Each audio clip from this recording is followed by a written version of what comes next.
सम्यक साहित्य संसद ही संस्था नवोदित साहित्यिकांना प्रोत्साहन देण्याचे काम करीत आहे. संविधानिक मूल्यांवर संस्थेचे काम चालते. डॉक्टर बाबासाहेब आंबेडकर यांच्या क्रांतिगर्भ लढायाची प्रेरणा घेऊन सामाजिक व साहित्यिक क्षेत्रात योगदान देणाऱ्यांचा सन्मान करीत आहे. जेनझी अंधभक्त नाही, तर व्यवस्थांना प्रश्न विचारणारी असून सत्य व असत्याची पारख करणारी आहे. देशातील विविध प्रश्न व समस्यांवर तरुण पिढीने आवाज उठवला पाहिजे, असे आवाहन सम्यक साहित्य संसद संस्थेचे अध्यक्ष इंजिनियर अनिल जाधव यांनी केले. सम्यक साहित्य संसद सिंधुदुर्ग संस्थेचा पुरस्कार वितरण सोहळा येथील कणकवली महाविद्यालयाचा HPCL सभागृहात आयोजित केला होता. याप्रसंगी श्री जाधव बोलत होते. यावेळी प्राध्यापक सोमनाथ कदम, संस्थेचे उपाध्यक्ष सिद्धार्थ तांबे, कार्यवाह राजेश कादम, ज्येष्ठ पत्रकार विनायक मिठबावकर, कवयित्री स्नेहा जाधव, सूर्यकांत कदम, विठ्ठल कदम, प्रतीक तांबे आदी मान्यवर उपस्थित होते. यावेळी संस्थेतर्फे दिला जाणारा ज्येष्ठ कवी आबा शेवरे जीवनगौरव पुरस्कार ज्येष्ठ साहित्यिक, विचारवंत, पत्रकार विनायक मिठबावकर तर उत्तम सर्वोत्तम राज्यस्तरीय काव्य पुरस्कार कवयित्री स्नेहा कदम यांना मान्यवरांच्या हस्ते प्रदान करण्यात आला. आरंभी संविधानाच्या प्रास्ताविकेचे सामूहिक वाचन करण्यात आले. या कार्यक्रमाचे सूत्रसंचालन राजेश कदम यांनी केले.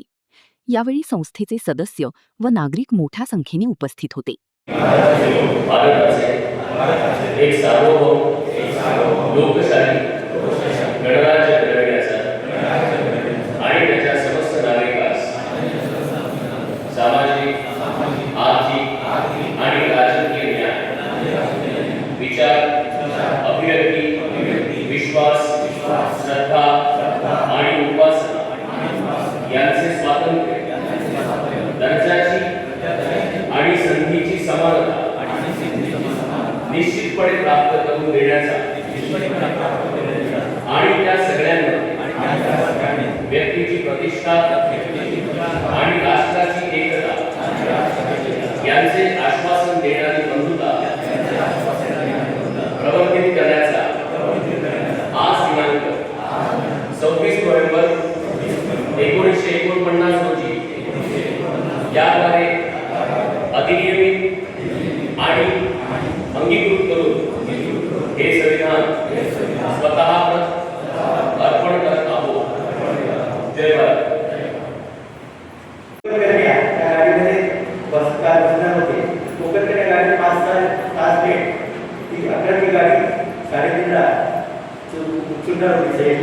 त्यामुळे ठाणा रेल्वे स्टेशनला येऊन ती परत गेली पाहिजे. आणि शिवाजीकडे गेल्यानंतर इतर प्रमुख पाहुणे ही सर्व जबाबदारी आपले मित्र सोमनाथ कदम यांनी पार पाडली आहे. अतिशय सुंदर असं आता आपल्याला मार्गदर्शन केलेलं आहे. सोमनाथ कदम सुद्धा महाराष्ट्रामध्ये जवळजवळ 200 व्याख्यानं त्यांनी दिलेली आहे. बाबासाहेब प्रकाशन भाऊसाठी त्यांनी 22 पुस्तकं त्यांची प्रकाशित झालेली पुस्तकं आहे. त्यामुळे या कार्यक्रमाला प्रमुख पाहुणे म्हणून अतिशय चांगले झालेले सोमनाथ कदम अचानक आपल्याला प्राप्त झाले. सोमनाथ कदमला धन्यवाद. त्याचप्रमाणे आपल्या सूर्यकर सुद्धा त्या गाडीतून येणार होते. त्या सूर्यकर पण येऊ शकले नाही. आता ती गाडी 3च्या आसपास येणार आहे. त्यामुळे सूर्यकर सुद्धा येऊ शकले नाही. या ठिकाणी प्रमुख पाहुणे म्हणून तथागत नागरिक सहकारी संस्थेचे सूर्यकांत कदम उपस्थित आहेत. त्याचबरोबर त्यांचा आपण सत्कार आता केला. आपण जे जीवनगौरव पुरस्कार त्या उत्तम सर्वोत्तम हा पुरस्कार देण्याच्या त्या स्नेहा कदम तसेच संस्थेचे आमचे उपाध्यक्ष सिद्धार्थ तांबे, गरबनचे सिद्धार्थ तांबे, महाराष्ट्र राज्य साहित्य संस्कृती मंडळाचे सदस्य, सम्यक साहित्य संसदेचे आमचे सक्रिय कार्यकर्ते विठ्ठल कदम, त्याचप्रमाणे कार्यवाह राजेश कदम, सूत्रसंचालन कार्यवाह हे करत आहेत.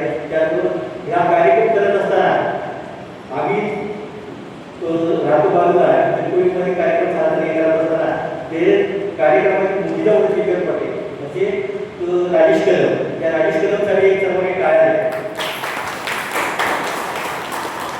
तर त्या कार्यक्रमासाठी कोकण रेल्वेतूनच येण्याची इच्छा असणारे परंतु कोकण रेल्वेची तिकीट न मिळाल्यामुळे जे आमचे मित्र तरुण मित्र प्रतीक पवार आपण एसटीने आले.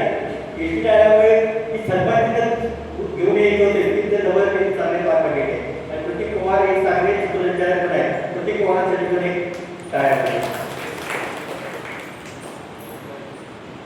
आता आमचे उद्घाटक सोमनाथ कदम यांनी बऱ्याच जणांची नावं घेतलेली आहेत पण त्यांनी ती नाव घेतली नाही की आमचे पत्रकार मित्र तुषार हजारे तांबे त्यांचं मी अभिनंदन करतो की ते कार्यक्रम सुरू झाल्यापासून इथे उपस्थित आहेत. हा कार्यक्रम एक परिवर्तन वरती आमचा कार्यक्रम आहे त्याचं सर्व एक कार्यालयाचे आभार मानते. त्याचबरोबर त्या आपल्या काही लोकांना माहिती नसतात त्याला निबंधन दिले आहे. अशापैकी विकी कदम सर आहेत तिथे, मनोहर सरवळकर सर आलेले आहेत, सुरेश पवार आहेत, डॉक्टर कदम आहेत तिथे, प्रगती पादाळे मॅडम आहेत, आमचे कोंडेकर सचिन कोंडेकर उपस्थित आहेत. त्याबरोबर श्री कोंडेकर आमचे काय नाव होतं दीपक कोंडेकर आहे. हे आबाशिवरेच्या कोंडेगावची ही दोन मंडळी उपस्थित आहेत. त्याचबरोबर उपस्थित असणाऱ्या सर्व मंडळी सगळ्या साहित्य संमेलनाच्या कार्यक्रम मंडळातील अध्यक्षांची सहचारी उपस्थित असते. इतर समाजापुढे मांडणाऱ्या आबा शिवरेंच्या प्रेमापोटी इथं आजच्या कार्यक्रमाला उपस्थित असलेले तुम्ही आणि माझ्यावर प्रेम असलेले माझे सर्व बंधू भगिनी, खरं म्हणजे दलित शब्द हा लोकांना जातीवाचक वाटतो पण दलित शब्द हा जातीवाचक नाही. दलित शब्द ही एक अवस्था आहे. आज ज्या दलित शब्दांना संपूर्ण भारतामध्ये अमेरिकेच्या नंतर ब्लॅक पॅन्थरच्या ऐवजी दलित पॅन्थर संस्था निर्माण झाली. गेल्या 5 दशकामध्ये या चळवळीनं मागासवर्गाचे, उपेक्षितांचे, दलितांचे अनेक प्रश्न सरकार दरबारी संघर्षात्मक पद्धतीनं, लढाऊ पद्धतीनं अमेरिकेतल्या ब्लॅक पॅन्थरच्या भिडणाऱ्या प्रवृत्तीनं लढले. पण आमचं दुर्दैव आहे दलित शब्दाची जिथं भीती वाटली त्यात आंबेडकरांच्या धर्मांतराच्या नंतरच्या माझ्या शिकलेल्या पिढीनं कथा, कादंबऱ्या, प्रहसने, आत्मचरित्र अशी पुस्तकं लिहिली आणि त्याच्यातून उच्चवर्णीय असलेल्या सारस्वतांच्या मोठ्या मोठ्या बुजुर्गांना धक्का बसला आणि त्याच्यातून एक कोल्हेगिरी सुरू झाली. साहित्यासाठी साहित्य, कलेसाठी कला हा वाद निरर्थकपणे लोकांची नजर बदलण्यासाठी केला गेला. परंतु आबा शिवरेसारख्या माणसांना, राजा डाले, अविनाश मातुरकर, जवी पवार ही सगळी नामदेव सर या सगळ्या लोकांनी शब्दातून स्फुल्लिंग केलं होतं. त्या क्रांतीची थोडीशी मशाल करून आबा शिवरे नावाच्या माझ्या एका सहकारी बंधू या सिंधुदुर्गात खरं म्हणजे अनेक कवींचा पाळणा हलवणारा धौम्यऋषी म्हणून आबा शिवरेला मानतो. आबा शिवरेनं कविता करणाऱ्यांना प्रोत्साहन दिलं. आपण रस्त्यात होता परंतु त्याच्या प्रतिभेनं इतर जिल्हा आला. त्याचं गांधारीची फुलं, झिरो बॅलन्स असेल माझे 5 गोल आणि अंधारातलं चालू 16% 23% पुस्तकानं, कादंबरीनं, शंकरराव खरा त्याच्या तारा अंतराळनं, मुक्कामपूर देवाचे गोठे वाचलेल्या आमच्या माधव कोरमीकरांनी, आमच्या संध्याताईनं नाळ नाती जोडताना दिलेल्या या शब्दांनी उच्च सारस्वताच्या साहित्याला धक्का बसला. तुम्हाला खरं सांगतो हे साहित्य केवढं प्रज्वल असेल. आमचे पु ल देशपांडे, आम्ही त्यांना भाई म्हणायचो, मी त्यांना भाऊजी म्हणायचो. कारण ठाकूर वकील हे रत्नागिरीचे प्रख्यात वकील जज रत्नागिरी जिल्ह्याचे, ते त्यांची मुलगी ही त्यांची पत्नी असल्यामुळे मी त्यांना भाऊजी म्हणायचो.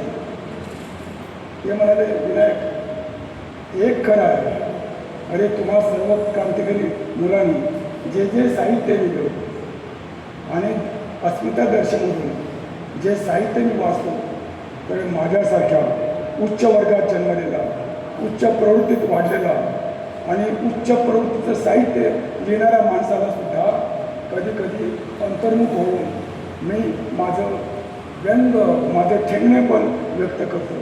मला खूप आनंद वाटतो.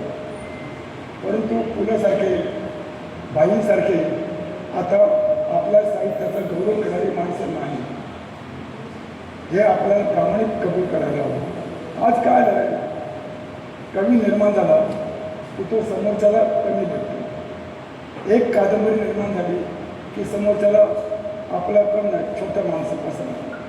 काही लोक असे आहेत, लोकांचे साहित्य चोरणारे सुद्धा आत्मकेंद्रित माणूस, स्वतःच्या मार्केट ओरिएंटेशन या पद्धतीचा वापर करून आपण केवढे मोठे आहोत, who I am, where I am याचे लेक्चर देतात.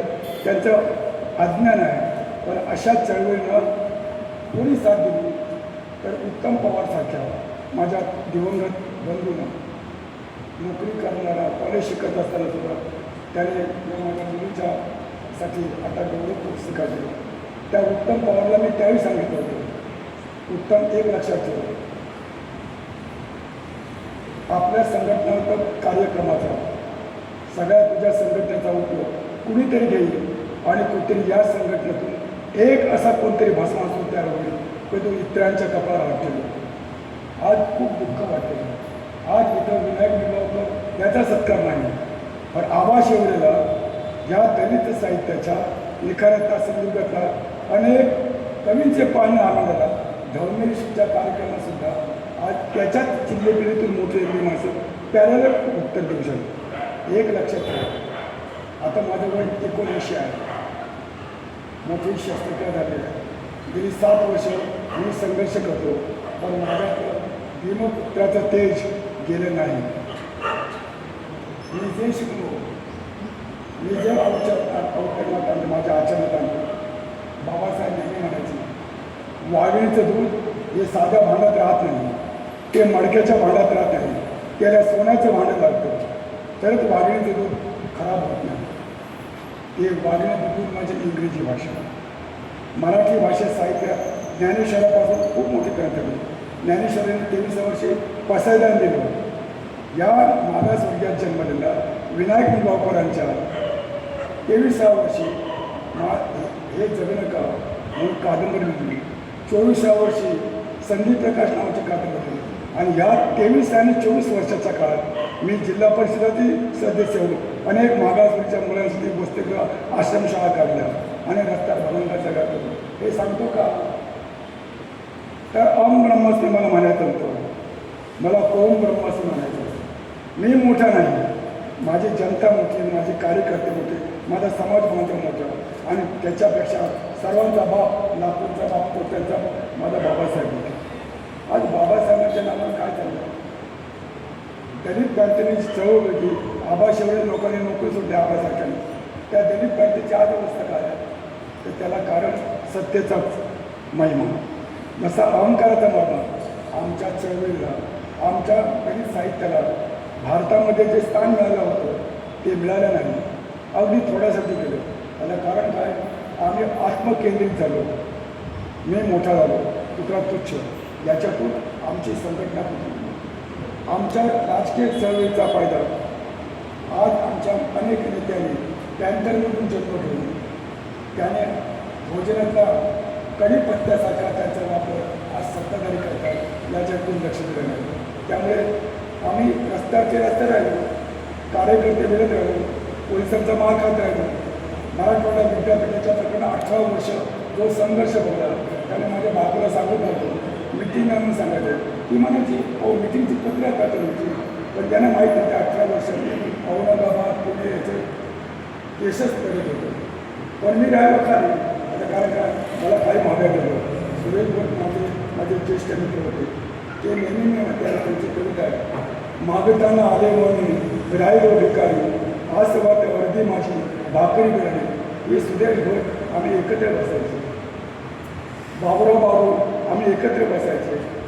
आज तिथे नारायण सुरेच्या नावाने अनेक पार्टी करतात. नारायण सुरेंना दर 2 दिवशी चिरपुरच्यावर हात मारायचे, विनायक ती माझं चहा तिकडे तयार. ही नाते राहिली कुठे, चंद्रिक मजबूत राहिला कुठे. आणि हे सगळं करत असताना आम्ही कधी आमच्याबद्दल कधी बरोबर पण मराठी साहित्यातला मराठी साहित्य परिषद आणि कुठले ते पाठ्यपुस्तके मराठी साहित्य परिषद आणि असलेल्या मराठीतल्या मोठ्या ज्या संस्था आहेत त्यांनी माझी 23 वर्ष दत्तक घेतली. परंतु मी कधी डामेडम फिरत नाही राहिलो. मी रस्त्याचा मागासवर्गीयांच्या कल्याणासाठी मागासवर्गीय समाजासाठी भांडत राहिलो. आणि त्यामुळे आज आबासारख्या एका आनंदपणे 70 वर्ष अंधाराचं आयुष्य जगणाऱ्या माणसाच्या नावानं मला जो पुरस्कार अनिल जाधव आणि साहित्य सम्यक परिस्थितीत दिला त्याचं मला फार कौतुक वाटतं आणि मला अभिमान वाटतो. बंधू एक लक्षात ठेवा, मी बोलू शकलो असतो म्हणजे कालपासून जरा ताप होता विचारलो, पण त्याच्यात एका विषयाने माझ्या आणखी डोक्यात ताप पडला. परंतु मी संघर्षाचा माझा मित्र सोडतो आणि मला कमी बोलावं म्हणून सांगायची विनंती केली म्हणून मी कमी बोलतो. मला या जिल्ह्यामध्ये वाद करायचे नव्हते, कारण या जिल्ह्यामध्ये लामा आले त्यामुळे त्यांना प्रार्थना त्यांनी मला बरं घेतलं. मी लामांवर माझं परत पुस्तक घेता येते तर त्याही मला प्रेसिंग केलं. काय मी त्यांना काय बोललो,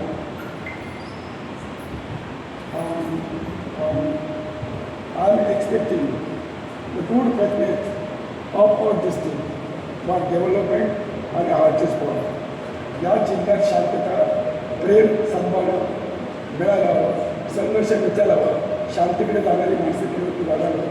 त्याप्रमाणे रामा आल्याच्यानंतर ह्या कणकवलीपासून जिल्ह्यातल्या सगळ्या संघर्षाला पूर्ण मिळाला. हे मुद्दाम सांगतो कारण का अंतर करणं आपलं चांगलं होतं.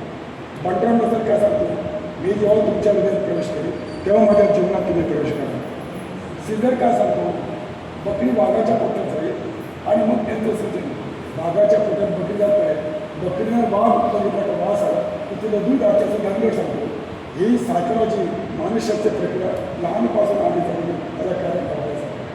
आज त्या प्रज्ञा सूर्याच्या नावानं आम्ही फक्त पूजा करतो आणि आमच्यातून दलित ब्राह्मण जातो. आज या आबा शिंदेसारख्या भडंग माणसाकडे करणार नाही, कारण मार्केट ओरिएंटेशन मनी मेक्स एवी फिलॉसॉफी चालत नाही. हे का सांगतो तर आता लोक म्हणतात ते मागणी आमच्या डोक्यात पडले, आमचं माणूस समजणार नाही. तेव्हा या सम्यक परिषदेला किंवा असल्या मागासवर्गीयाच्या सामाजिक चळवळीला ब्राह्मण चळवळीला जर कोणी छेद देण्याचा प्रयत्न केला तर यापुढे सुद्धा मला रणांगणात परत उतरावं लागेल. हे मुद्दाम लक्षून सांगतो. याने ज्यांना समजायचे त्याने समजून जा. विनायक निभावून मला म्हणतात मी कार मा सातो कारण ते आयस्टार दांते सिकटाके माझ्या विरुद्ध उभा राहणारा माणूस माझ्याबरोबर बोलत असेल ते मला माहिती आहे. आणि मला आनंद वाटतो माझं सरकार डॉक्टर सोमनाथ पद्मांसारख्या एका विद्वान माणसानं सरकार करून ही आमची दोन्ही पोहोचली. आबासाहेब शेवटच्या कॅन्डीसारख्या माणसानं एका साहित्यिक प्रज्ञासून गेलं त्याच्या नावाने पुरस्कार आणखी याच्यापेक्षा काय हो. मी काही मागत नाही, तुमचे आशीर्वाद मागतो आणि तुम्ही सर्व सत्य माझ्या साहित्यिक क्षेत्रात असलेल्या काम करणारा बंधू भगिनी चांगलं नाव कमवलं. माझ्या मुलींना आशीर्वाद देतो. संध्याचाही सारखे माझी काही नाव नाते करणारी आहेत. या चळवळीने मला खूप चांगली भावना मिळाली. माणसेमध्ये राजेश कदमसारखा माझा पुतण्या मिळाला. ही सगळी प्रक्रिया बाबासाहेबांनी सांगितलं.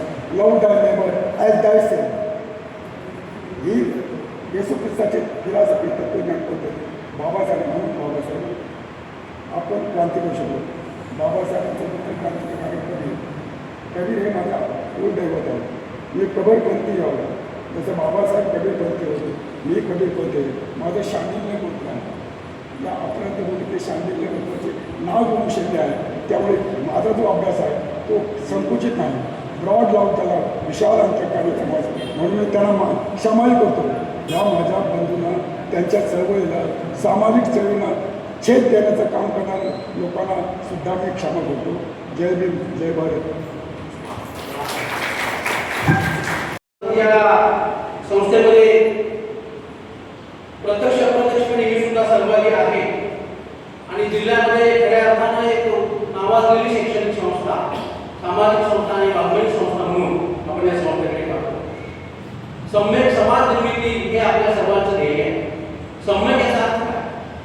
सम्यक म्हणजे यथार्थ, सम्यक म्हणजे विवेक, यथार्थ आणि विवेकी समाज निर्मिती करण्यासाठी साहित्यिकाची चळवळ अत्यंत महत्त्वाची असते आणि आपल्या जिल्ह्यामध्ये ती रुजवण्याचं वाढवण्याचं काम त्यांनी केलं ते आदरणीय आबा अशोक शेवरे त्यांचं नाव आपल्याला कधीही विसरता येणार नाही.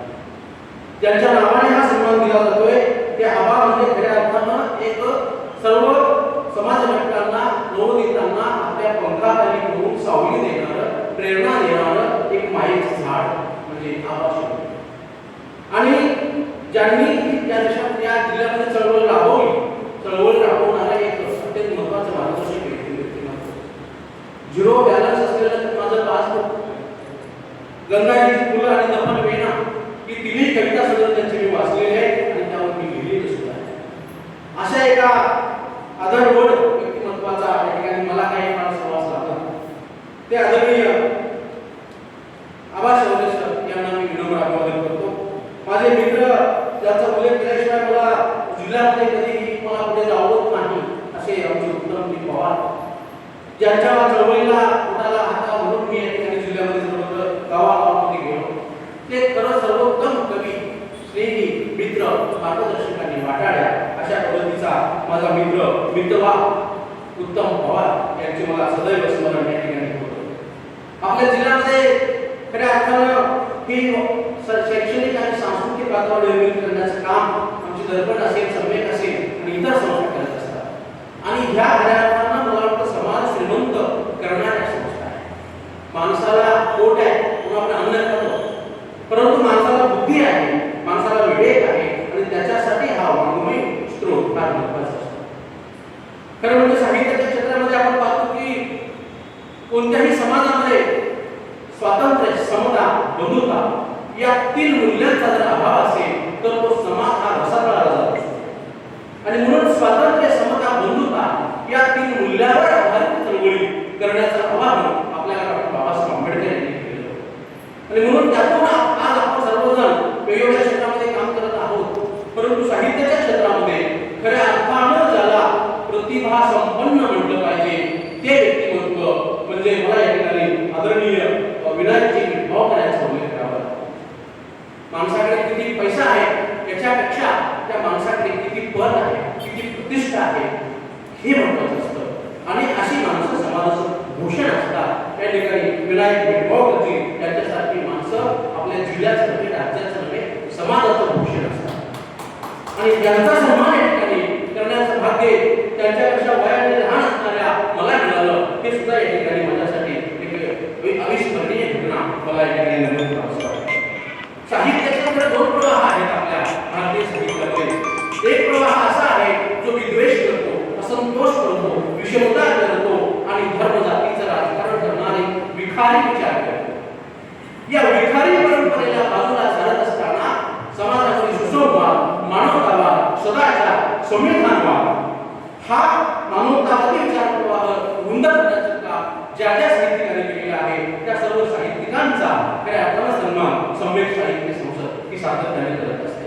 आणि म्हणून त्या देशामध्ये आपण पाहिलं तथागत गौतम बुद्धांपासून ते चार्वाक असेल, शंभूक असेल, त्या ठिकाणी कबीर असेल, संत चक्रधर असतील, कबीर असतील, चोखाटोला असतील, तुकोबार असतील आणि सम्राट अशोकापासून ते फुले शाहू आंबेडकर अण्णाभाऊपर्यंत हा जो साहित्याचा विचार व्यवस्था आहे तो विचार व्यवस्था समाजामध्ये निर्माण करण्याचं काम सम्यक साहित्य संस्थेसारख्या महत्त्वाच्या संस्था करतात. आणि म्हणून खऱ्या अर्थानं समाजाचं कुपोषण होत नाही, समाजाचं योग्य पालन पोषण आणि एक बौद्धिक मेजवानी अशा पद्धतीच्या संस्था देतात.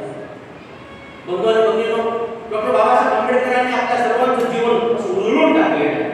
आणि त्या उजळत्या समाज बांधवाने नंतरच्या कल्पनामध्ये ज्याला दलित साहित्य असं म्हणतो, ज्याला विद्रोही साहित्य असं आपण म्हणतो, त्या विद्रोही साहित्याचा उगम झाला. 1858 साली मुंबईला पहिलं दलित साहित्य संमेलन भरलं. त्यावेळी त्या संमेलनाचे अध्यक्ष अण्णाभाऊ साठे होते. लोक म्हणाले कशाला वेगळं दलित साहित्य भरवतात. तेव्हा अण्णाभाऊ साठे म्हणाले की आम्ही जे लिहितो म्हणजे दलित साहित्य जे लिहितात ते साहित्यच खरं जगण्याचं आणि सामर्थ्यवान साहित्य असतं. इतर साहित्य जे लिहितात दलितांविषयी त्यांचं साहित्य म्हणजे पाण्यामध्ये माणसाची जी सावली पडते आणि ती सावली सरळ पडत नाही, लांबून पडते, तशा पद्धतीचं त्यांचं साहित्य असतं. कारण त्याने वेदना त्याने जगलेली नसते, भोगलेली नसते आणि म्हणून जगलेली भोगलेली वेदना ही जास्त श्रेष्ठ असते. आणि म्हणून दलित साहित्य हे असणं आवश्यक आहे. अशा पद्धतीची भूमिका अण्णाभाऊ साठे यांनी त्या काळामध्ये घेतलेली. आपल्या भारतामध्ये आपण पाहिलं तर एका वर्गाचं पूर्णपणे शोषण झालेलं होतं. सामाजिक, शैक्षणिक, बौद्धिक, सांस्कृतिक, मानसिक अशा सर्वच शोषणाच्या विरुद्धचा बुलंद आवाज जर काय असेल तर ते विद्रोही साहित्य आहे. ज्याला नंतरच्या काळामध्ये बाबासाहेब आंबेडकर यांचं प्रभावित साहित्य, आंबेडकरी साहित्य असं ज्याला आपण म्हणतो. आणि म्हणून मानवी जीवन उन्नत करणारा हा जो साहित्याचा विचार प्रवाह आहे तो आंबेडकरचा विचार प्रवाह आहे. माणसाचं जीवन सत्यम, शिवम आणि सुंदरम करण्यासाठी. सत्य म्हणजे काय? प्रत्येक माणूस हा केवळ माणूस आहे, तो कुठल्या जातीचा, धर्माचा, पंथाचा नाही. ही जी पहिली ओळख आहे माणूसपणाची ओळख, त्याला आपण सत्य म्हणतो. प्रत्येक माणूस जो आहे त्याला स्वातंत्र्य आहे, प्रत्येक माणसाला स्वातंत्र्य आहे, ही जी त्याची ओळख आहे ती म्हणजे शिव. आणि प्रत्येक माणसाला त्या ठिकाणी माणसाने माणसासारखं राहिलं पाहिजे. माणसातील माणुसकी शोधण्याचं काम म्हणजे सुंदर. अशा पद्धतीचा सत्यम, शिवम, सुंदरम हा साहित्याचा गाभा सुद्धा या ठिकाणी आंबेडकरवादी विचार प्रवाह आहे. आणि तो प्रवाह रुंदी करणाऱ्या लोकांना आपण सन्मानित करत असतो. खरं म्हणजे सम्यक बुद्धीचा समाज निर्माण करणं हे आपलं ध्येय आहे. आणि हा समाज सम्यक बुद्धीचा कसा होईल? जो समाज आचारशील, विचारशील, कृतीशील आणि कृतीप्रमाणवादी असतो त्याला आपण सम्यक समाज असतो. आणि मग या सम्यक समाज निर्मितीसाठी साहित्य लिहिताना त्याचे 4 घटक आपल्याला लक्षात ठेवावे लागतात. जे या 4 घटकावर साहित्य निर्मिती आहे त्या साहित्याचं संदर्भ मूल्य, साहित्यिक मूल्य श्रेष्ठ असतं. ते 4 घटक कोणते आहेत? पहिला घटक आहे जात, दुसरा घटक आहे वर्ग, तिसरा घटक आहे पुरुष सत्ता आणि चौथा घटक आहे धर्म. जात, धर्म, वर्ग आणि पुरुष सत्ता या 4 घटकांना भेदणारं जे साहित्य असतं, लढणारं जे साहित्य असतं ते साहित्य श्रेष्ठ असते. आणि तो साहित्य श्रेष्ठ असतो की जो या विषमतेच्या दया बंद करण्याचा, कमी करण्याचा प्रयत्न सातत्याने करत असतो. प्रतिभावान कोणाला म्हणतात तर म्हणजे प्र याचा दुसरा सेकंड आणि प्रति म्हणजे सेकंड आणि भा म्हणजे सूर्य. प्रतिभावान जो दुसरा सूर्य निर्माण करतो, जो नवीन काहीतरी निर्मिती करतो, जो स्वतः या समाजामध्ये जी विषमता आहे, जे दारिद्र्य आहे, जे दुःख आहे, जी अधर्माची भावना आहे ते सगळं नष्ट करून सत्याला असत्याकडे, अन्यायाला न्यायाकडे, अधर्माला धम्माकडे आणि धम्माला सुद्धा सद्गुणाकडे जे घेऊन जातं ते खरं साहित्य असतं. आणि अशा प्रकारच्या वास्तववादी साहित्याची निर्मिती करणाऱ्यांचा या ठिकाणी सन्मान होत आहे. मला वाटतं की अत्यंत अभिमानाची गोष्ट आहे.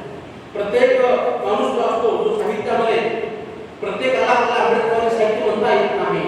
कारण समाजामध्ये काही लेखक असतात आणि काही लेखनिक असतात.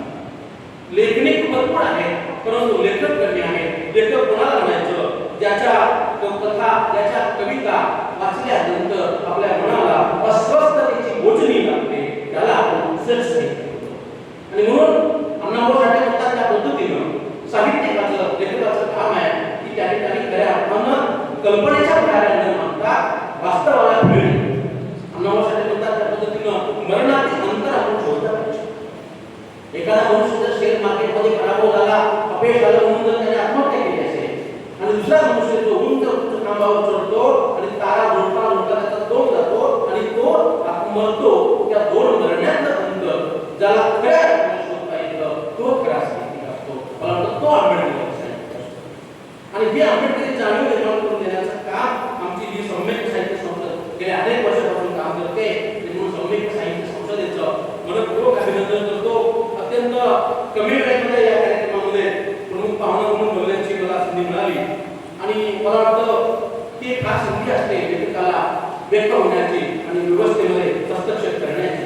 आज आपण पाहतो परिवर्तनाचे मूल्य बदलत चाललेलं आहे, समाज बदलत चाललेला आहे आणि समाजाला विधायक गोष्टीपेक्षा विघातक गोष्टीकडे वळवण्याचा प्रयत्न चालू आहे. समाजाला, जातीला, सर्व घटकांना या ठिकाणी प्रेममय न बनवता धर्ममय बनवण्याची या ठिकाणी नीती चालू आहे. धर्मश्रेष्ठी प्रेमश्रेष्ठ, त्याच्यामध्ये प्रेम हेच श्रेष्ठ आणि माणुसकी हेच श्रेष्ठ हे सांगणारे लोक, हे सांगणारे साहित्यिक समाजामध्ये निर्माण करण्यासाठी मला वाटतं आपली फार मोठी प्रेरणा या ठिकाणी पुढे जाणार आहे. तर म्हणजे आपण बाबासाहेब तथागत बुद्धांची आपण अनुयायी आहोत. आपल्याकडे एक फार मोठी ताकद आहे आणि ती ताकद म्हणजे भीम नावाची ताकद आहे. ती ताकद म्हणजे जय भीम नावाची ताकद आहे आणि त्याच्या बळावर आज आपण या सर्व लढाया सामाजिक, शैक्षणिक, सांस्कृतिक सर्वच पातळीवरच्या लढाया आपण जिंकू शकतो. तर त्यासाठी दोन गोष्टींची आठवण मी तुम्हाला या निमित्ताने निश्चित करते. त्यातली पहिली गोष्ट अशी आहे की आपल्याकडे ज्याला आपण खऱ्या अर्थाने ज्याला मी त्रिशरण म्हणतो ते त्रिशरण आपल्याकडे आहे. ते म्हणजे फुले शाहू आंबेडकर. फुले शाहू आंबेडकर हे आधुनिक समाज निर्मितीच्या समाजाचे त्रिशरण. ही गोष्ट प्रत्येकाने आपल्याकडे ठेवली पाहिजे. आणि दुसरी गोष्ट म्हणजे बाबासाहेब आंबेडकरांच्या नंतर आपल्याला खऱ्या अर्थानं आपलं कवच कुंडलं जर काय असेल समतेची, धर्मनिरपेक्षतेची आणि समाजवादाची हमी देणारं भारतीय संविधान. भारतीय संविधान या दोन गोष्टी ज्याच्याकडे आहेत तो मला वाटतं जगामध्ये सगळ्यात प्रबळ असा माणूस असतो आणि या दोन गोष्टीच्या बळावर आपण कोणतीही लढाई जिंकू शकतो. बाबासाहेब आंबेडकर हे आता खऱ्या अर्थानं जातीच्या, पंथाच्या, प्रांतांच्या, देशाच्याही पुढे जात आहेत आणि केवळ चळवळीचं प्रतीक म्हणून, संघर्षाचं प्रतीक म्हणून, लढाईचं प्रतीक म्हणून, आंदोलनाचं प्रतीक म्हणून कशा पद्धतीने पुढे येत आहे हे आपण जेनझीच्या ताकदीनं आपण पाहिलेलं आहे. किंवा ही ताकद आपल्याकडे आहे. मी सर्व पुरस्कार विजेत्यांचं मनपूर्वक अभिनंदन करतो. या ठिकाणी जी कविता सादर होणार आहे त्या कवींचं मनपूर्वक अभिनंदन करतो. आणि हे जे साहित्यिक सर्व असतात ते साहित्यिक खऱ्या अर्थानं आपल्या एकूणच समाजाचं भूषण असतात. परंतु ते भूषण हे समाजाला खऱ्या अर्थानं पुरोगामी, परिवर्तनवादी, आचारशील, विचारशील मार्गाकडे घेऊन जाणारे असले पाहिजे. अशा साहित्यिकाचं आपण नेहमी स्वागत केलं पाहिजे. या पुरस्कार वितरण सोहळ्यामध्ये अशाच पद्धतीचे पुरस्कार आपण भविष्य काळामध्ये द्यावे आणि साहित्य क्षेत्रामध्ये सुद्धा एक नवीन मानदंड आपल्या समोर निर्माण करावा अशा प्रकारच्या अपेक्षा व्यक्त करतो. आणि या ठिकाणी थांबतो. जय भीम. धन्यवाद. सम्यक साहित्य संस्था सिंधुदुर्ग या माझ्याच कुटुंबाने केलेल्या या गौरवाला उत्तर देण्यासाठी मी आज इथे उभी आहे. सम्यक साहित्य संस्था सिंधुदुर्ग ही नव्या विचारांना बळ देण्यासाठी आणि आंबेडकरी विचार, बुद्धाचा विचार हा अधिक गतिमान करण्यासाठी या सिंधुदुर्ग जिल्ह्यात अत्यंत जोमाने काम करीत आहे. आणि मी एक तरुण पिढीतून आणि आम्ही सम्यक साहित्य संस्था सिंधुदुर्ग ची युवा टीम आम्ही त्यांचाच भाग आहोत. खरं तर असं म्हणतात की अख्ख्या जगाने कौतुक केलेलं आपल्याला भारीच वाटतं, पण आपल्या कुटुंबात, आपल्या घरात जेव्हा आपलं कौतुक होतं तेव्हा अजून भारी वाटतं. आणि तशीच काहीशी फिलिंग मला आज आलेली आहे. खरं तर माझा साहित्यिक प्रवास म्हणजे माझा काव्यसंग्रह 2023 मध्ये विकास फाउंडेशन तर्फे प्रकाशित झाला. आणि त्यानंतर मला कळत गेलं की साहित्य आपल्याला काय देऊन जातं. एखादी साहित्यिक चळवळ किंवा आंबेडकरी विचार हा तुम्हाला तसाच ठेवत नाही, तर तुम्हाला उजळवून टाकतो, तुम्हाला दैदिप्यमान करून टाकतो, तुम्हाला चार चौकात तुम्ही उठून दिसा असं करून टाकतो. आणि कुठेतरी याचं श्रेय आपल्या सिंधुदुर्गातील साहित्य चळवळी ज्याने मला लहानपणापासूनच मार्गदर्शन केलं, कुठेतरी पुढे जाण्याचा रस्ता दिला, त्या सिंधुदुर्ग साहित्य संस्थेचा खूप मोठा वाटा आहे. खरं तर माझ्या घरातूनच मला हे आंबेडकरी विचारांचं पाठबळ मिळतच होतं. पण सुनील सर यांच्याकडे जेव्हा माझ्या कवितांचा प्रोजेक्ट मी घेऊन गेले तेव्हा त्यांनी त्याच्यावर संस्कार केले. आणि खरं तर एका प्रकाशकाने काय केलं पाहिजे, एका नव्या पिढीच्या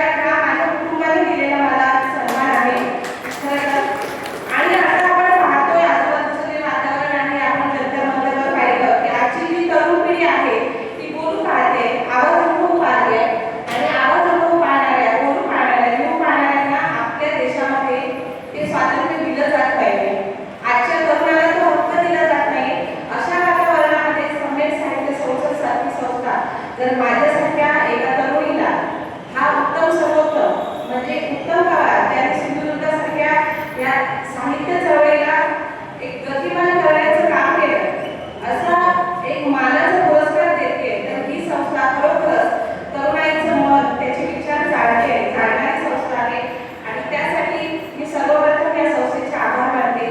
त्याचबरोबर माझ्या या कार्यप्रवासामध्ये ज्यांनी मार्गदर्शन केलं, ज्यांनी माझी कविता ओळखली, माझ्यातलं उपजत जे वैचारिक वातावरण होतं ते कोणत्या दिशेने पेरत जायचं हे मला शिकवलं.